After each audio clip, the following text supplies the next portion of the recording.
하나님의 말씀 신약성경 요한복음 4장 21절부터 26절까지 말씀입니다.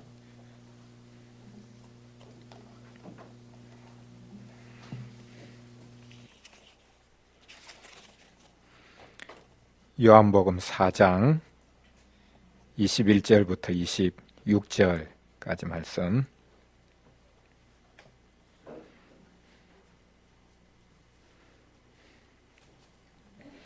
우리 같이 한 목소리로 읽겠습니다. 예수께서 이르시되 여자여 내 말을 믿으라. 이 산에서도 말고 예루살렘에서도 말고 너희가 아버지께 예배할 때가 이르리라. 너희는 알지 못하는 것을 예배하고 우리는 아는 것을 예배하노니 이는 구원이 유대인에게서 남이라. 아버지께 참되게 예배하는 자들은 영과 진리로 예배할 때가 오나니 곧 이때라. 아버지께서는 자기에게 이렇게 예배하는 자들을 찾으시느니라. 하나님은 영이시니 예배하는 자가 영과 진리로 예배할지니라. 여자가 이르되 메시아 곧 그리스도라 하는 이가 오실 줄을 내가 아노니 그가 오시면 모든 것을 우리에게 알려주시리이다. 예수께서 이르시되 내게 말하는 내가 그라 하시니라. 아멘.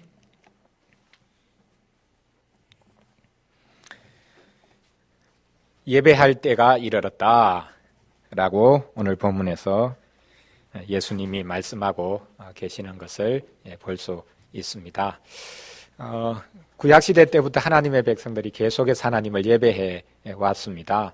예배할 때가 따로 정해져 있고 예배할 형식이 따로 정해져 있는가 그렇게 말할 수 있을지 모르겠습니다. 그러나 오늘 본문에 보면 예수님께서 주님 자신의 오심으로 말미암아 하나님을 온전하게 예배하게 되는 또 예배의 의미가 궁극적으로 성취된 때가 이르렀다. 그것을 우리는 이제 말세라고 부릅니다. 마지막 때가 되었다는 것이죠. 하나님의 구원의 계획이 밝히 드러났고 그 구원의 계획이 밝히 드러났기 때문에 그 하나님께 어떻게 예배해야 될 것인가라는 것도 아주 명확한 시대가 되었다. 그것을 오늘 본문에서 말씀하고 있습니다. 한마디로 요약하면 하나님을 예배하는 것, 그것은 주님 자신이 친히 이끄시는 예배이고 또한 그 예배 안에서 주께서 보내어 주신 그 성령님으로 말미암아 하나님을 진실하게 예배하는 것, 그것이 참 예배다라는 것을 우리가 오늘 본문을 통해서 확인해 볼 수 있습니다. 이 세상의 모든 종교들이 다 예배합니다.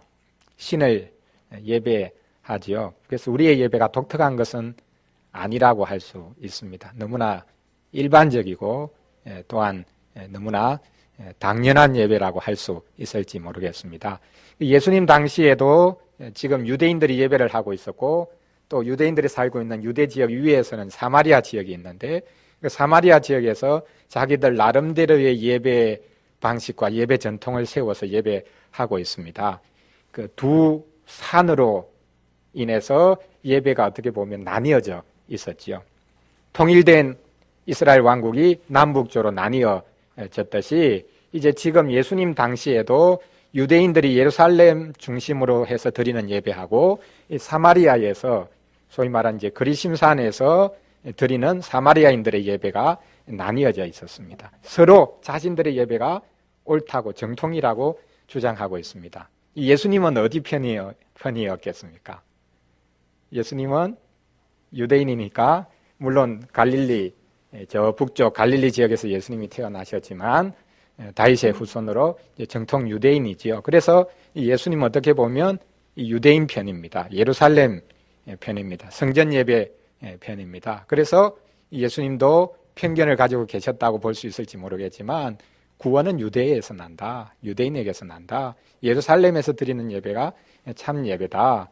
그렇게 예수님이 지금 말씀하고 계시는 것 같습니다. 그러나 지금 예수님은 이 산에서도 말고 사마리아인들이 거룩한 곳이라고 성지라고 거룩한 산이라고 생각하는 그리심산에서 드리는 그쪽 이 산도 말고 또 유대인들이 주장하는 그 시온산 거기서 드리는 예루살렘 성전에서 드리는 예배 그 산도 아니고 참으로 하나님께 예배할 때가 이제는 이르렀다. 어떤 장소냐의 문제가 아니라 어떤 형식으로 예배를 드릴 것이냐, 그것이 문제가 아니라 참으로 하나님께 예배할 때가 이르렀는데 그 예배를 이끄시는 분이 누구신가?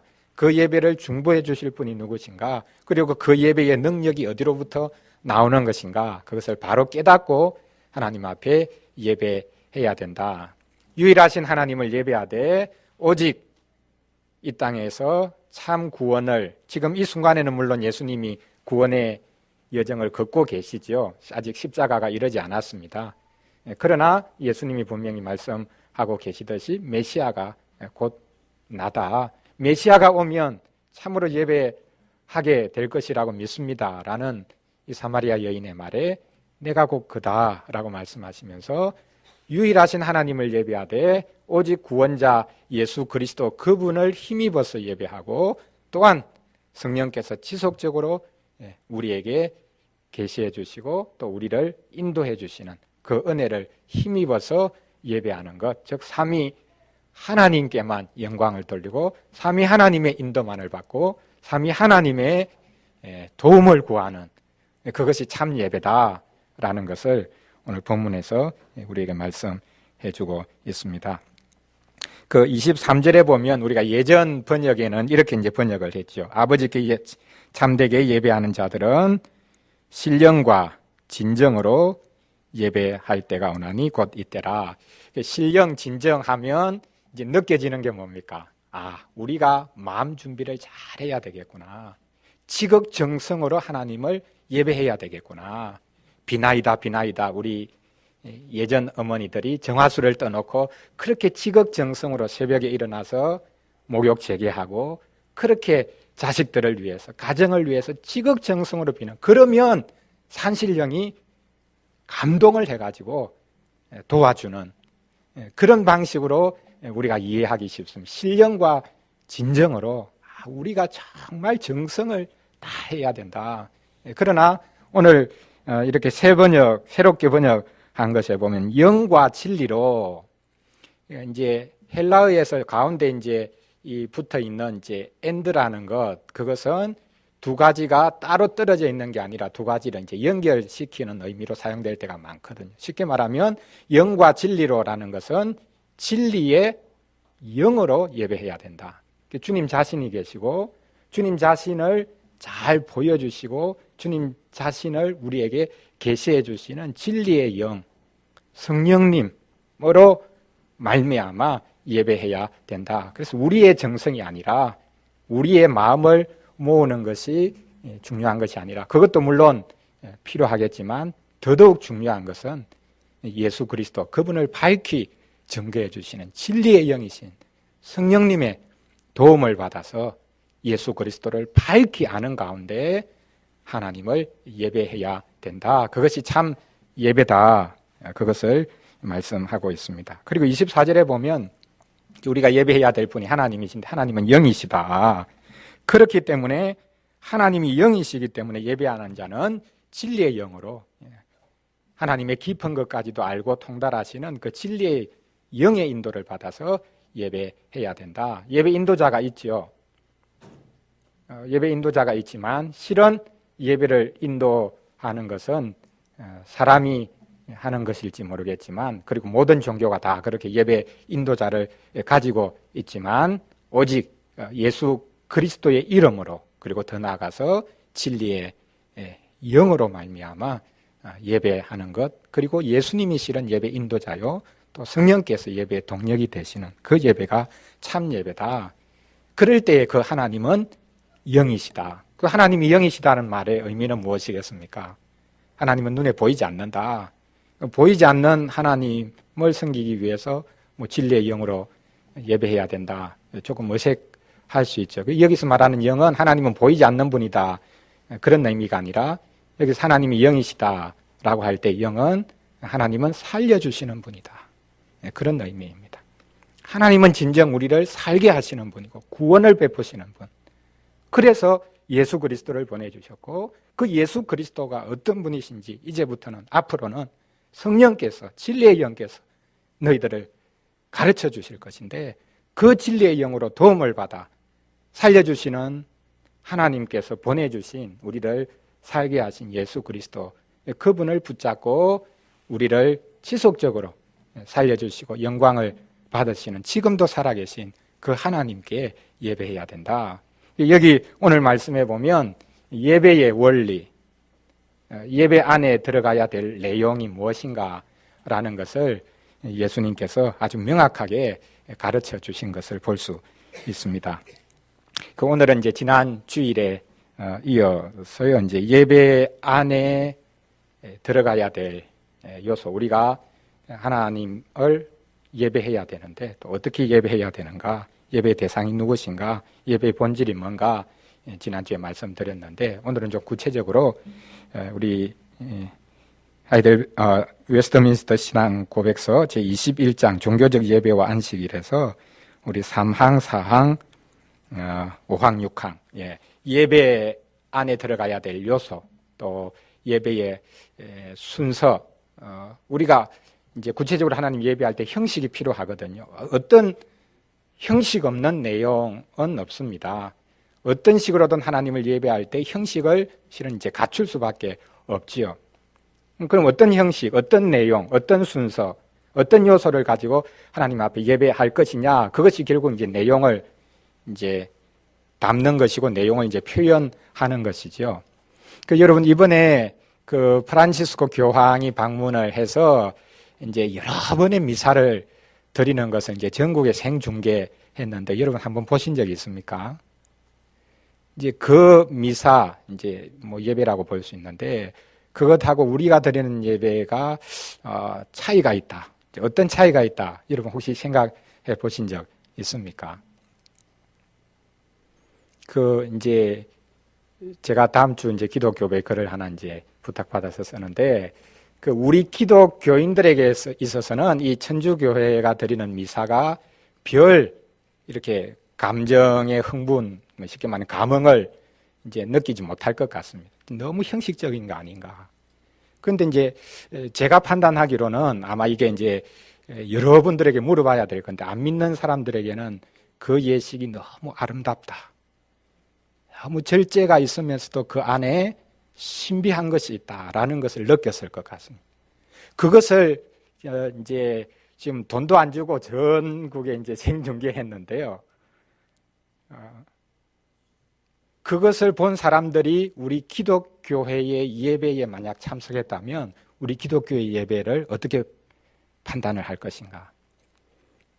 제가 볼 때는 천주교회 예배는 신비하고 아름답고 멋있는데 거기에 비해서 개신교회 예배는 너무나 형식이 없을 뿐만 아니라 이게 좀 어떤 뿌리도 없고 천박하다. 아마 이런 인상을 받게 되지 않을까. 그런 생각을 한번 해봅니다. 이게 이제 얼마나 정확하게 이제 제가 판단한 것인지는 모르겠지만요.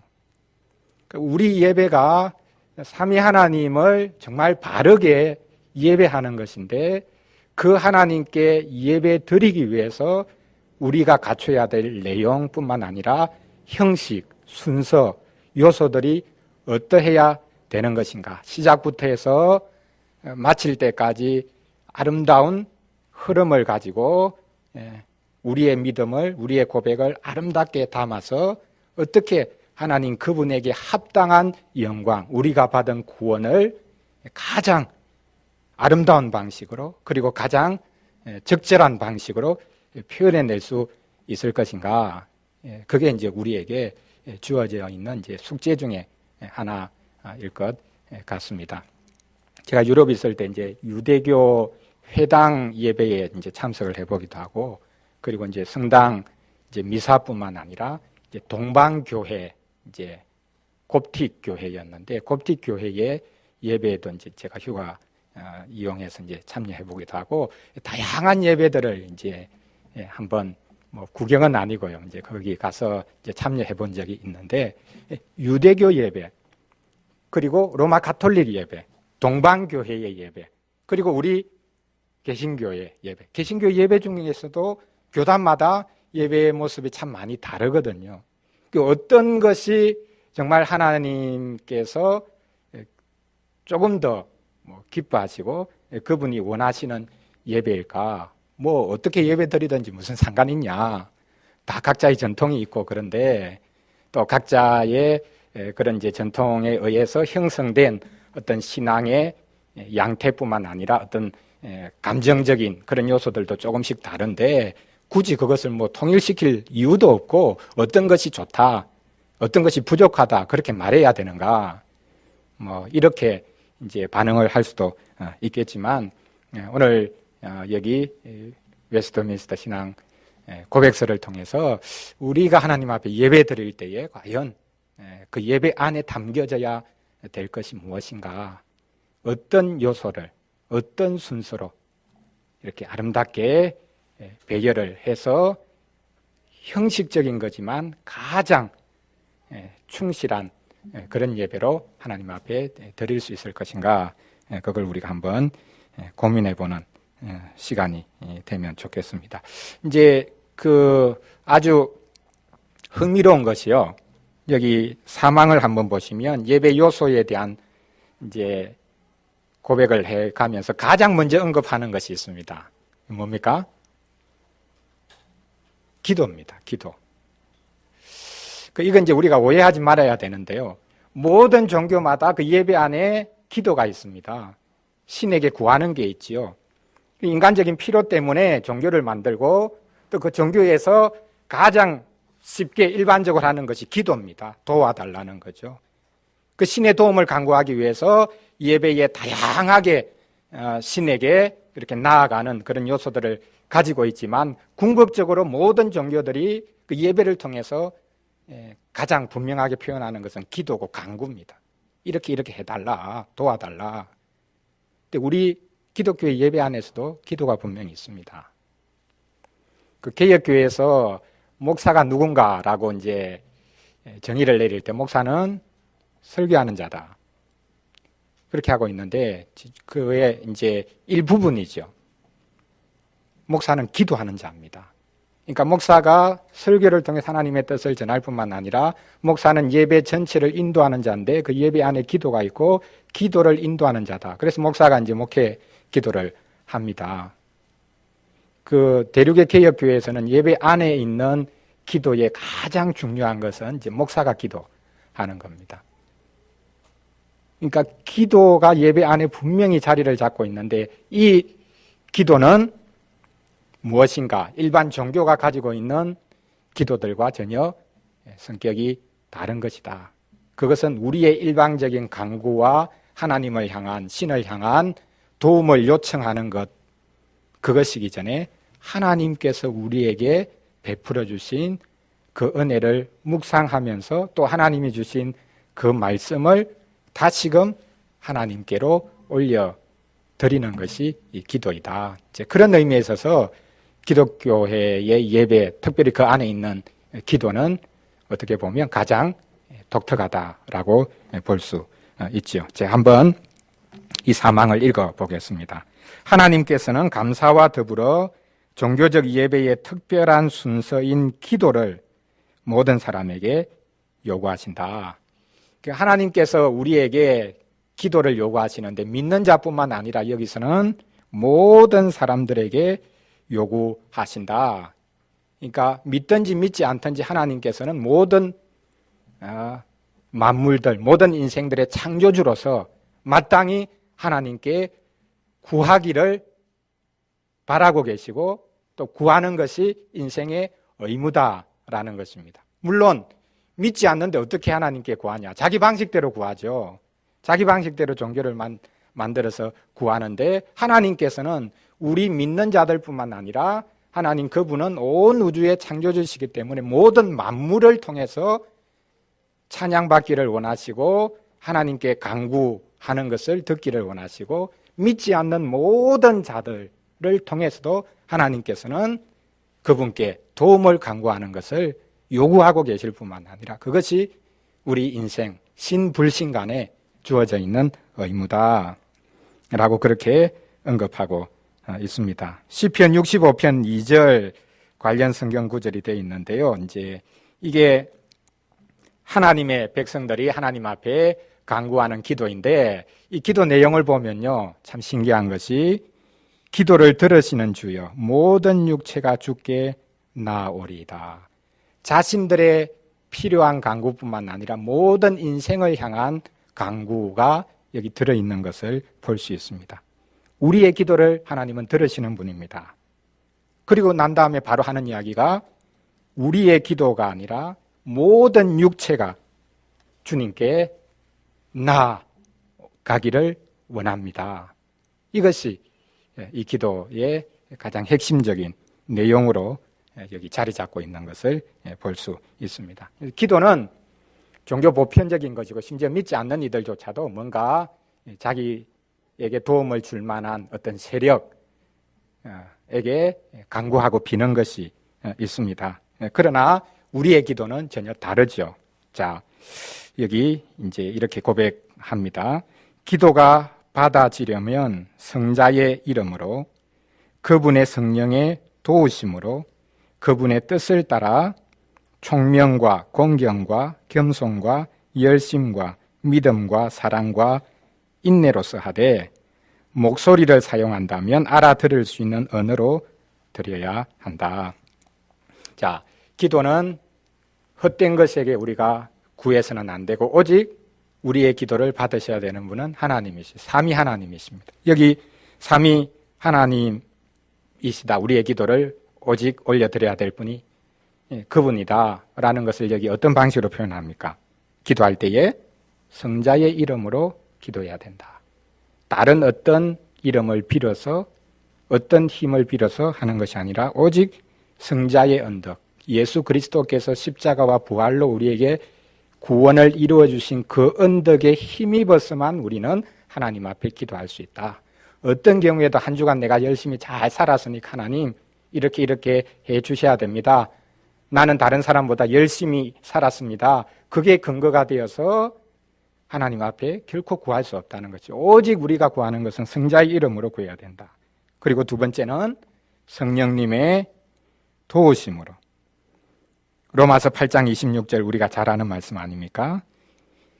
우리의 연약함을 아시기 때문에 성령께서 탄식으로 빌어주신다. 간구해 주신다. 그래서 우리의 능력을 의지하는 것이 아니라 오직 성령의 도우심으로 말미암아. 그래서 항상 기도할 때는 그리고 서신서에서 신약 서신서에서 기도가 등장할 때는 항상 성령이 옆에 늘 자리 잡고 있는 것을 볼 수 있습니다.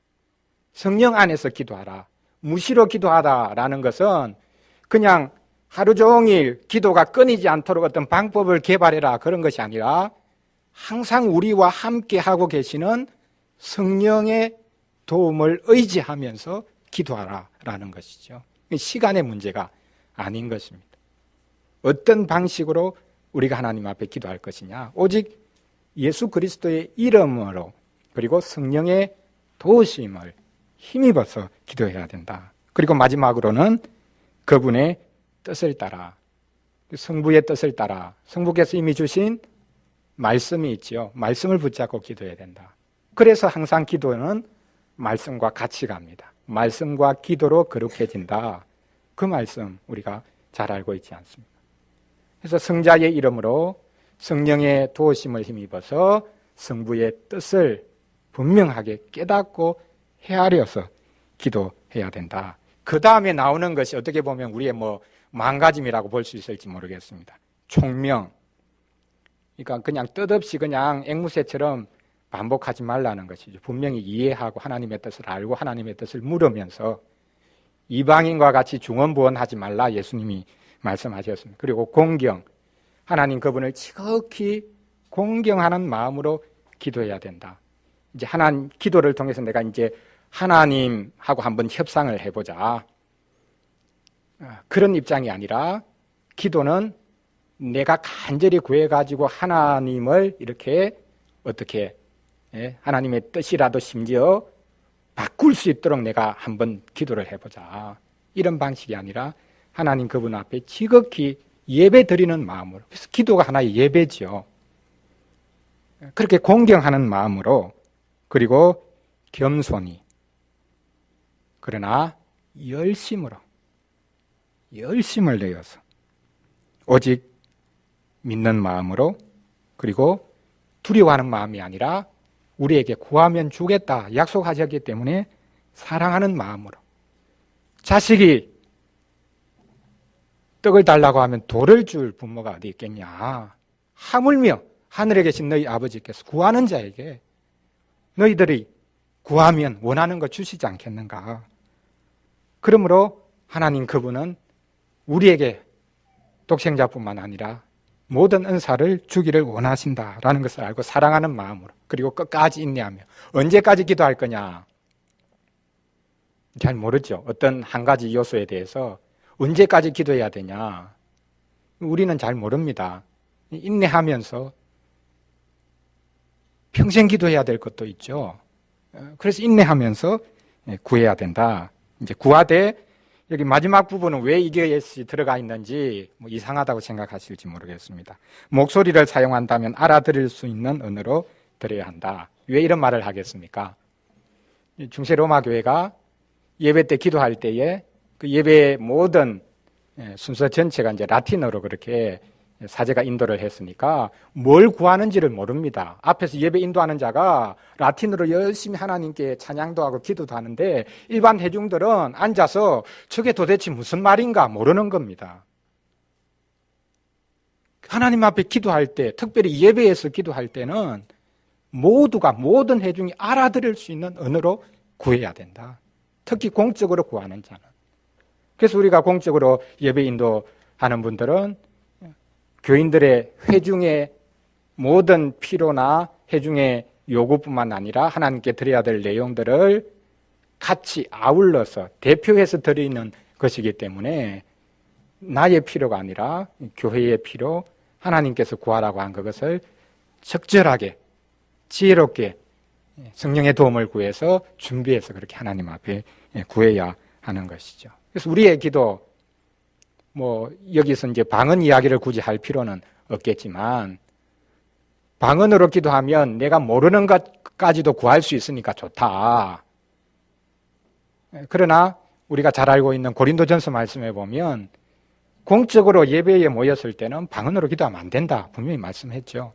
1000마디 방언보다 한마디 알아들을 수 있는 말을 해야 모두가 그 기도에 아멘으로 응답할 수 있고, 심지어 안 믿는 사람이 거기 그 예배에 참여했다 할지라도 저 교인들이, 저 교회가 하나님 앞에 이런 것을 구하구나 알아들을 수 있지, 방언으로 각자가 막 그렇게 기도하면 도대체 이 사람들은 지금 뭘 하고 있는 것인가, 그렇게 생각할 수밖에 없지 않겠는가, 그렇게 분명히 말하고 있는 것을 볼 수 있습니다.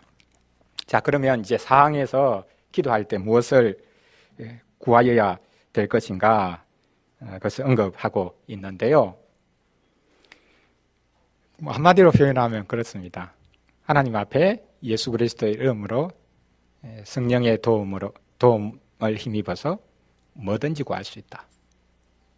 여기 보면 합법적인 사안, 그러니까 불법적인 걸 구하면 안 되죠. 그거는 상식의 문제고요. 기도하면서 불법이 덮여질 수 있도록, 그래서 제가 유익을 얻을 수 있도록 해주십시오. 그건 기도가 될 수가 없죠. 합법적인 사항에 관해서는 우리가 무엇이든지 구할 수 있다. 오직 너희들은 그의 나라와 그의 의를 구하라. 그리하면 이 모든 것을 너희에게 다 하시리라. 그랬으니까 우리는 개인적인 것 절대 구해서는 안 되고, 하나님의 나라와 하나님의 뜻을 구하기만 하면 나머지는 하나님 다 허락해 주실 거니까 구체적인 필요에 대해서는 말하면 안 된다. 그건 믿음 없는 거다. 아닙니다. 우리는 가장 사소한 것까지 구해야 합니다. 그걸 구하지 않는 것은 오히려 그거는 내 힘대로 할 수 있으니까 그건 안 구해도 된다. 이런 마음일 경우가 참 많죠.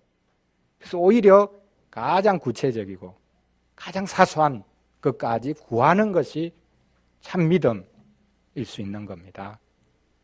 그래서 합법적인 사안에 대해서는 우리가 얼마든지 마음대로, 물론 오직 그리스도의 이름으로 구해야 되지만 구할 수 있다. 그리고 사람을 위해서 구할 때는 생존해 있는 사람, 그리고 이후에 생존할 모든 부류의 사람들을 위해서 기도할 수 있다. 그 왜 이후에 생존할 모든 부류, 그 앞으로 지금 태어날 이들에 대한 것인데 그것까지 구해야 되냐? 지금 살아있는 사람에 대한 기도도 모자라는데 그 우리가 우리의 후손들 그리고 주님의 나라가 이 땅에 완성될 때까지 하나님께서 이 땅을 돌아보아 주시고 하나님의 백성들이 계속해서 일어나서 하나님의 나라가 이 땅에 완성될 수 있도록 도와주십시오. 미래적인 것까지 구할 수 있다는 것입니다. 미래적인 것은 하나님의 손에 있으니까 우리는 그런 것 구해서는 안 된다. 그것이 아니라 우리는 하나님의 나라가 완성될 그것을 목표로 그것을 바라보면서 구하는 자들이다라는 것을 여기서 언급하고 있습니다. 디모데전서 2장 1절 2절 말씀 보면 모든 사람을 위해서 구하되 임금들과 높은 지위에 있는 자들을 위해서 특히 구하라. 그러니까 우리의 기도 중에 중요한 것이 위정자들, 다스리는 자들, 이 세상에 하나님이 세우신 직분자들을 위해서 구하라 라는 것입니다.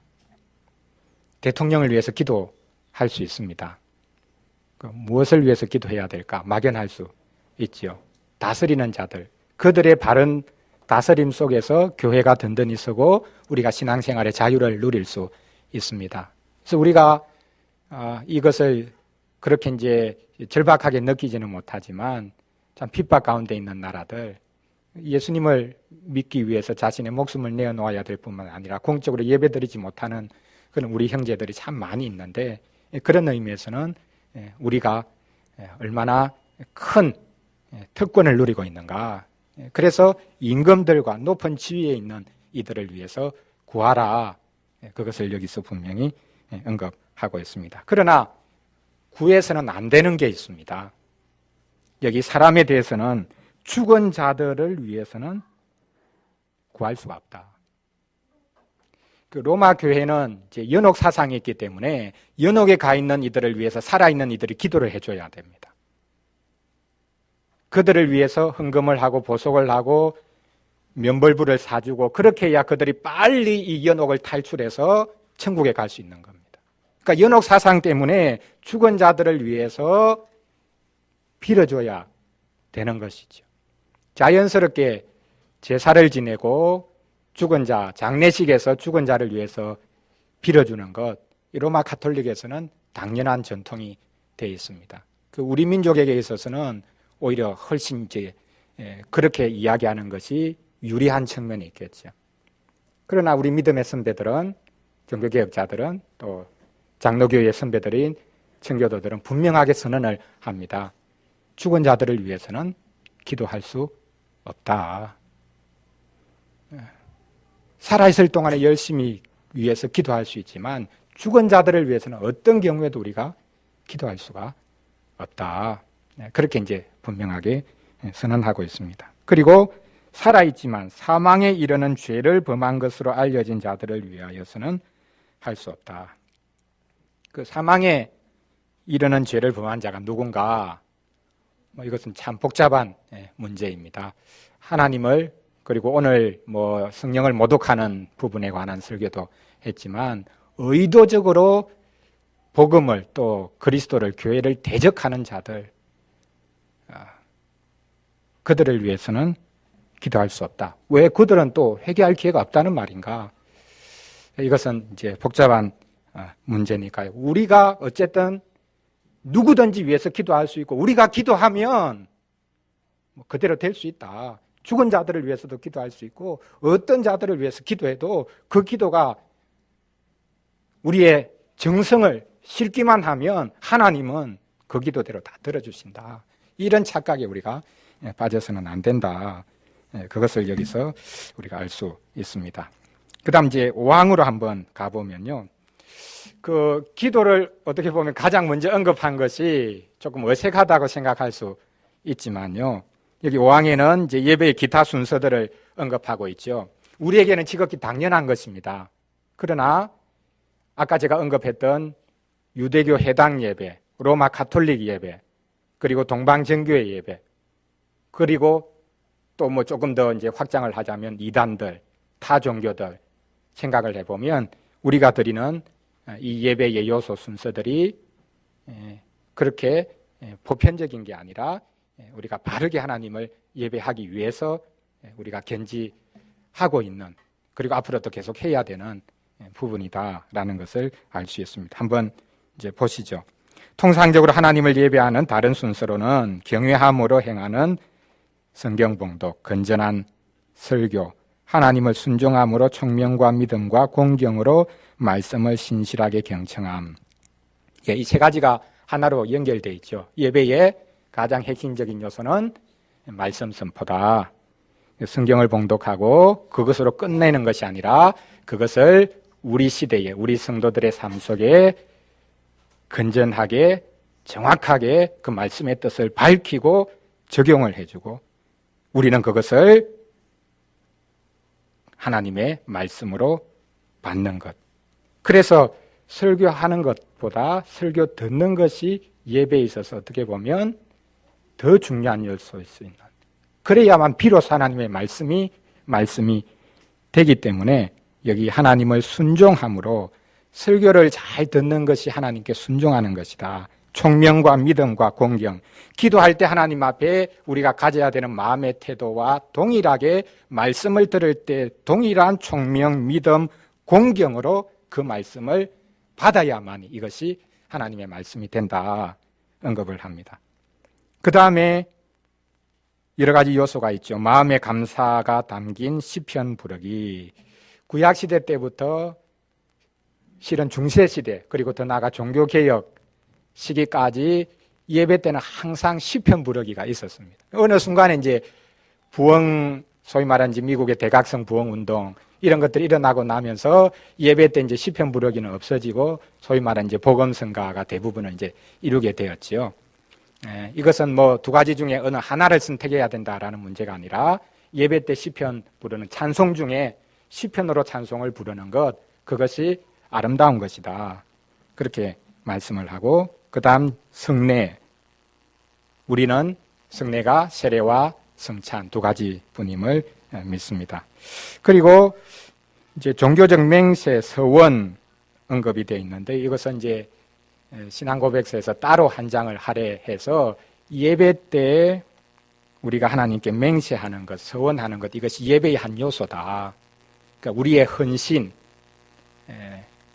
그것이 분명하게 여기 맹세와 서원의 형식으로 우리가 예배 순서 안에는 지금 가지고 있지 않지만 예배의 가장 중요한 요소, 우리가 하나님 앞에 어떻게 우리 자신을 드릴 것인가, 그것이 분명히 예배의 요소로 자리 잡고 있다 말을 하고요. 그 다음 금식과 특별한 기회에 드리는 감사, 그것은 이제 마지막으로 언급하고 있습니다. 그 이제 종교개혁 시기에서도 물론 성경에 보면 이제는 더 이상 특별한 날을 우리가 지키는 것, 그런 시대는 이제 예수 그리스도로 말미암아 지나갔다라고 사도 바울이 선언하고 있지만, 그럼에도 불구하고 교회는 국가적인 재난이나 또 교회 안에 큰 어떤 어려움, 그런 것이 있을 때 금식일을 선포하고 같이 교회가 또는 심지어 국가적으로 기도하는 날을 정하고 그렇게 해오기도 했습니다. 이게 이제 잘못 오해될 수 있지요.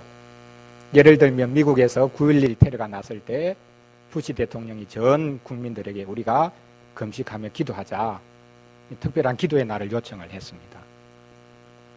그게 진짜 하나님 앞에서 자신들을 낮추기 위한 것인가? 그렇지 않으면 이슬람이라는 세력을 공격하기 위한 하나의 종교적인 그런 어떤 요소로 이용을 한 것인가? 그러니까 이런 것은 이제 온 교회적으로, 국가적으로도 행할 수 있지만 우리 자신을 잘 돌아보아야 되죠.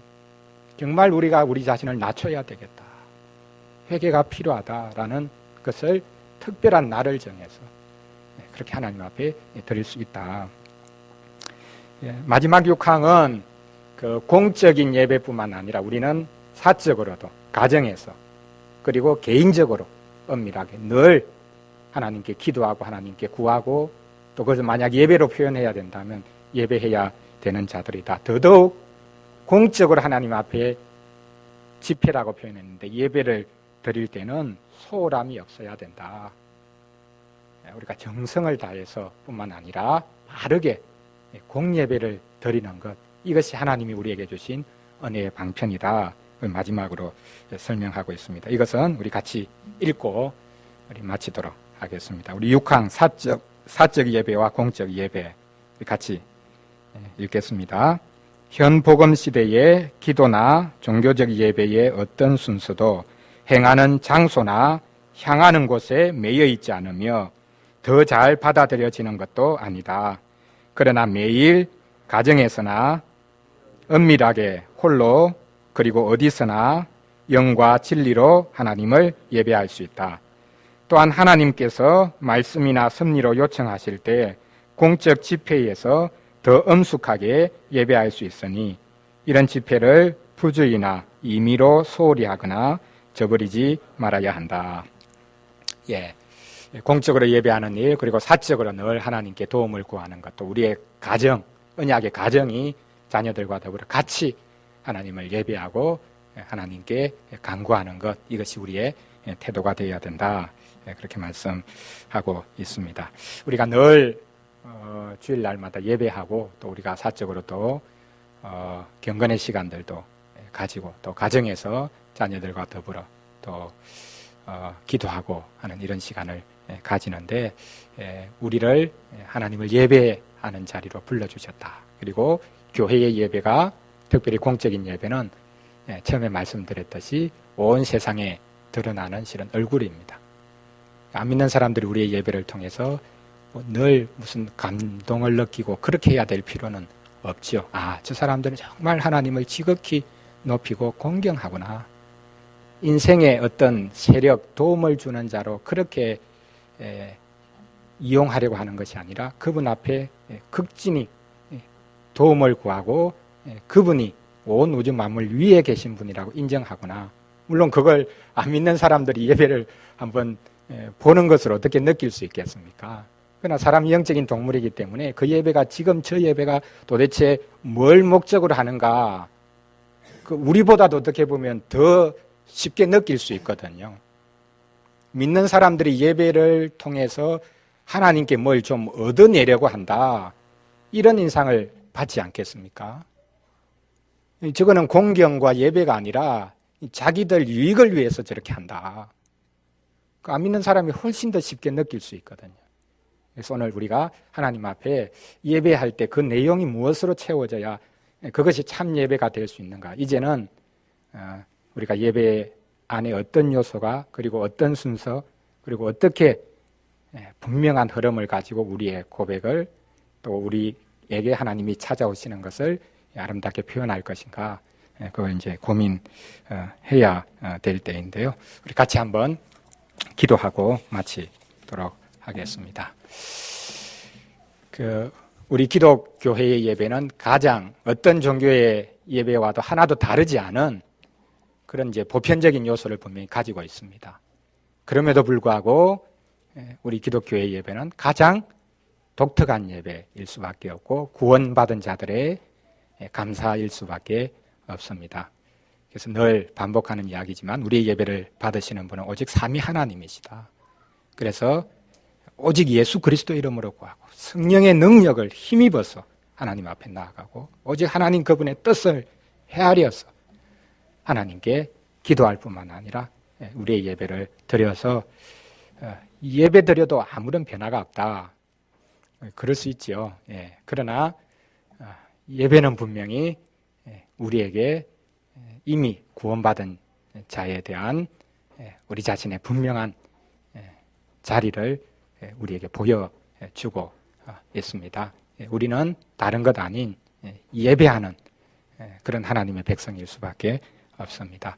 하나님, 우리 교회가, 또 이 땅의 교회가 하나님을 진정으로 예배하게 하시고 이 예배가 하늘나라의 예배를까지 자연스럽게 이어질 수 있는 복을 주시고, 또 우리와 또 하나님 알지 못하는 자들에게도 이 예배하는 복이 전달될 수 있도록 도우시고, 또 우리의 자녀들, 우리의 후손들이 주님 오시는 그날까지 이 예배가 계속될 수 있도록, 특별히 참된 예배가 계속될 수 있도록 도와주시옵소서.